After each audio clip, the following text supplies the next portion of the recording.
we're gonna do all in with Gomez, the comic collector. He's gonna give us his Silver Age, his Bronze Age, and his modern. Gomez, thank you again for joining us. hey, no side note on McDonald's, Mickey D's. I haven't ate McDonald's for almost 4 years. Yeah. It got me real sick. It got me real sick to the point where I got real sick. Some guy was washing his hands or not washing his hands with the restroom, touched my food. Yeah, I got sick from it. Yeah, I was sick for like almost 3 weeks. Just straight couldn't hold it. I could hold the food, but it was just going out the other way, and that was really bad.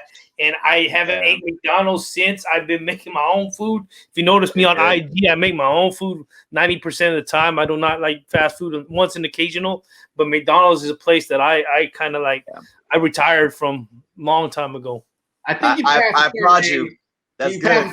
Like when you're like in your teens, it's like, I'm going to eat this every day. Yeah. This is fast. This is awesome. And then you get to a certain age and you're like, I don't, and then you have an experience like you had, and you're definitely like, I'm out. I'm out. I was like, never again. I said, doo-doo. It's doo-doo. Yeah, I don't blame you. But all right. So what's not doo-doo though are the books that you've chosen for us, and I really appreciate you going and grab those for us. So no problem. Let's start our all in, Gomez. Let's you'll give us your silver, your bronze, and your modern. Okay. What we're gonna do is we're gonna bring you up full screen. You're gonna share the book with us. Tell us what it is and what it means to you, and why you're all in on the book.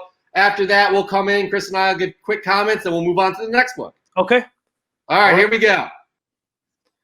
All right. The first book was the Silver Age, is The Witching Hour. I do have a few of them. I've been trying to collect these off and on whenever I see them on the LCS. And this story right here is about 3 witches that tell each story, so based on 3 stories. Late, like a year and a half ago, I've been trying to get them off and on. But this book I enjoy. I enjoy the artwork.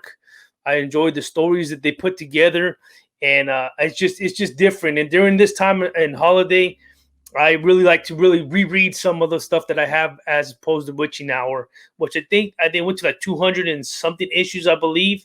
But I've been trying to collect the ones that are probably like 50 and below if I can.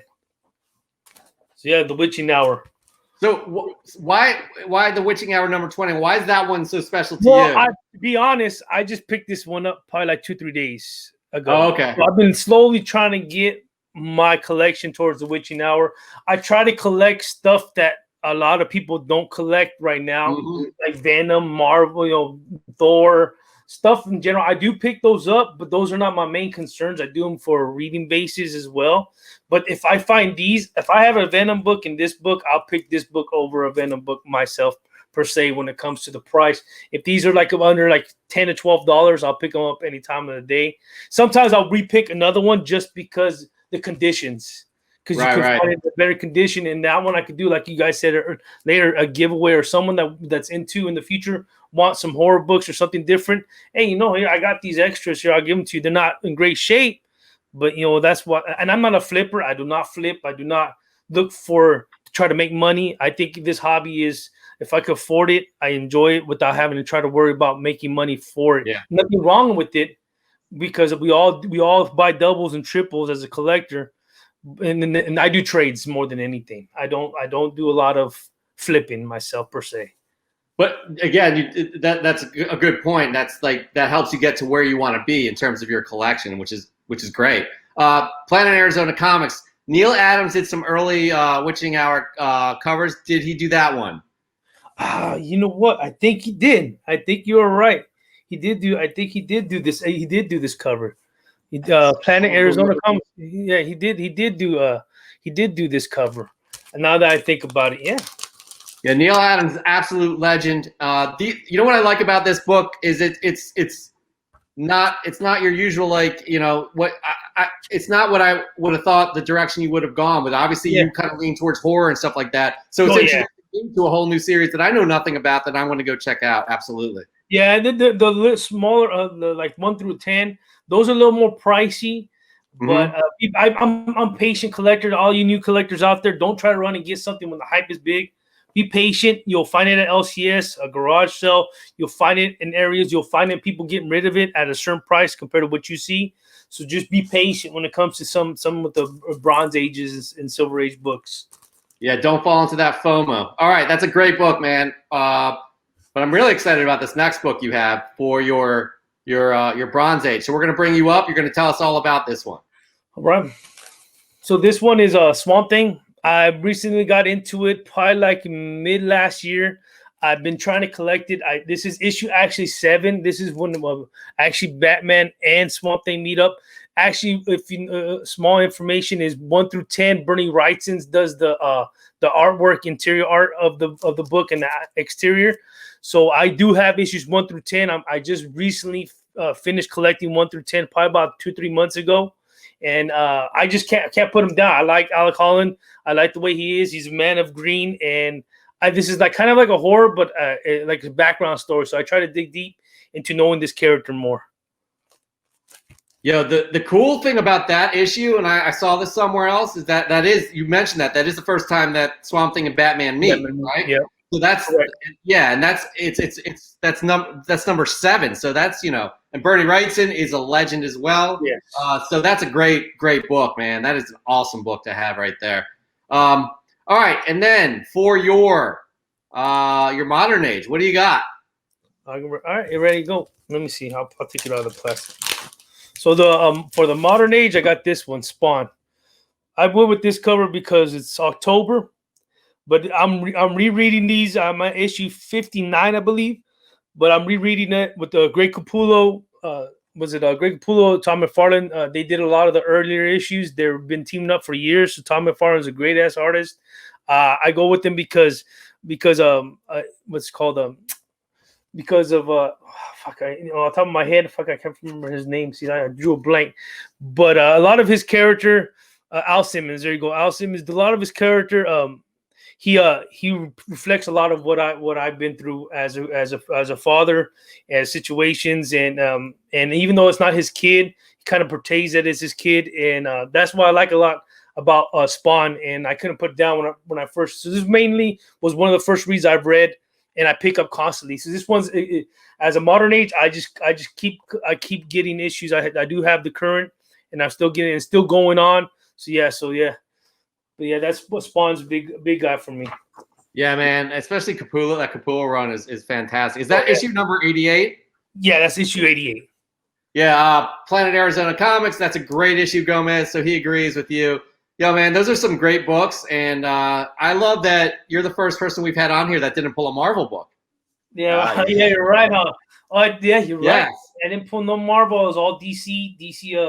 I don't know. I'm not saying I'm bad at Marvel. I just wanted to do something that I read that's different compared to everybody's Captain America, Wolverine. Yeah, I love Wolverine. I read Wolverine too, but I've been digging more outskirts, and I've been digging more Zatanna and a lot of more mythology and horror. I've been digging more deep into. I'm a big fan of it, but I don't really read it till earlier last year.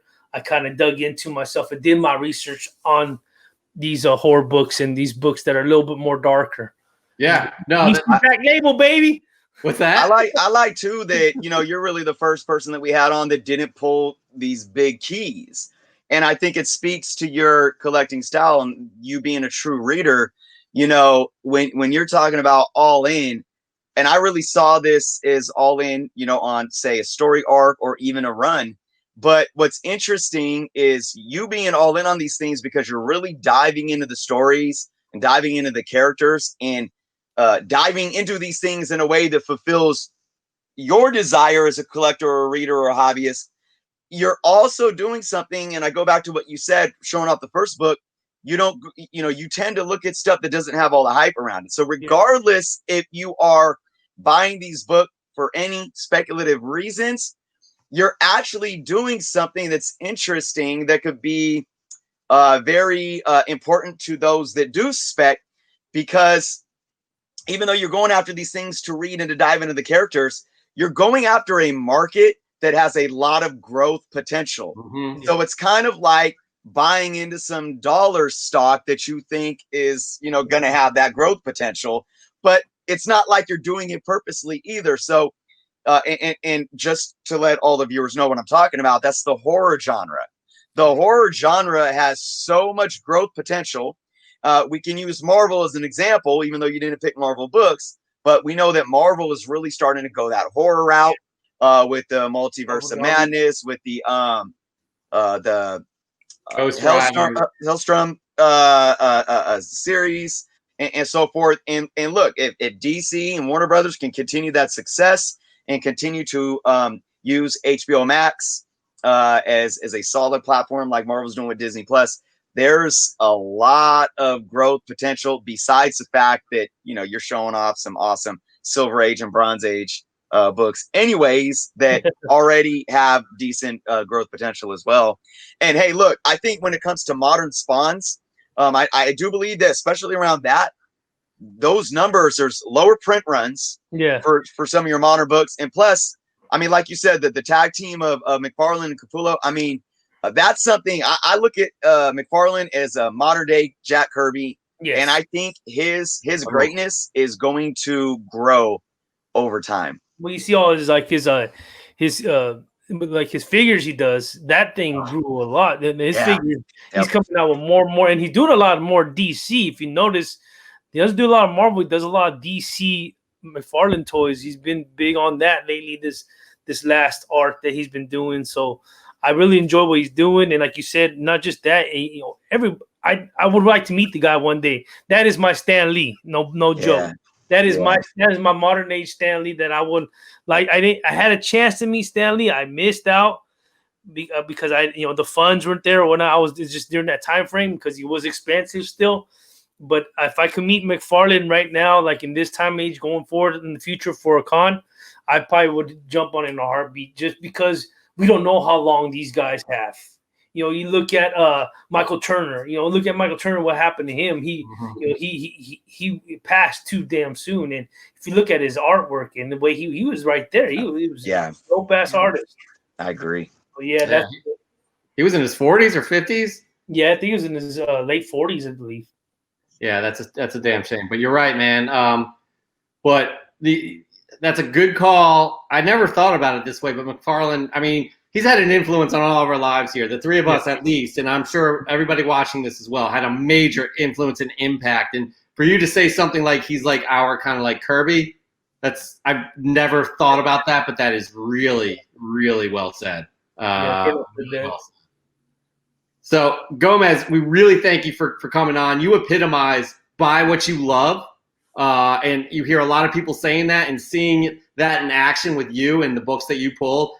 I know I speak for Chris and myself. We really appreciate that, you being here and you sharing this. Oh yeah, no, I appreciate it. Thank you for having me. Like I said, I'll be catching your show. I did hit my bell. I thought I hit my bell on your guys' show, but I hit the notification bell so I can catch the next week's show. And I'll be chiming in on the side panel whenever I get a chance. Awesome, man. Appreciate you letting me come by with my 15 minutes of fame. Well, we appreciate it. Y'all follow Gomez. We got his YouTube link down there. What's your Instagram handle? Instagram, same thing. Gomez Comic Collector. The same courser. I try to keep it relevant because it's easier. I think Journal does the same thing where it's easier to see Instagram and YouTube to be easier to find me. Once you see me, just put Gomez Comic Collector. You see my Swamp Thing courser. Sweet logo, by the way. Yes. Yeah, I appreciate it. Yeah. Like I said, and then just look out on Sundays. I do my Sunday show with the East Meets West. Yep. Joker M21, New York Warrior, King of the Golden State, Josh Grab, and the Doom 143. So we do a little collab. We'll talk about what you guys do, and but a little different. But at the same time, I enjoy watching stuff to get different knowledge. You talked about the McDonald's thing. I did not know that. That's something I learned that I didn't even know about it. So everywhere, that's why this comic community is bigger than we know. But yet it's very helpful, and I have no grudge against anybody. I'm just here to collect like everybody else, and I have no beefs, no nothing, no cores. I'm just happy to collect. And any information you guys want to share or know, anytime you want to reach me, no worries, no issues, no nothing. I'm always here for the community, for you guys, you and Chris and Jeff. So I appreciate it. Love it, man. Thank you so much. I know you got a few subs. Tom Tormey, who actually was the one that produced the segment on the McDonald's and Batman and Planet Arizona Comics. I think Kid Collector. So one thing, if you check out my channel, my YouTube channel, I do something for just Halloween. I'm a different character. Just go check it out. Check that. It's different. I'm a different character, you know. It's something that I wanted to bring because of the situation and make it fun for everybody. So you're not gonna see this guy on my channel till probably November. So Oh. All right. Well, we look forward to that. We'll check out what you got right now, though. Everybody, sum them up. Thank you so much, Gomez. You have a great night, man. You too. You guys Take take care, care. man.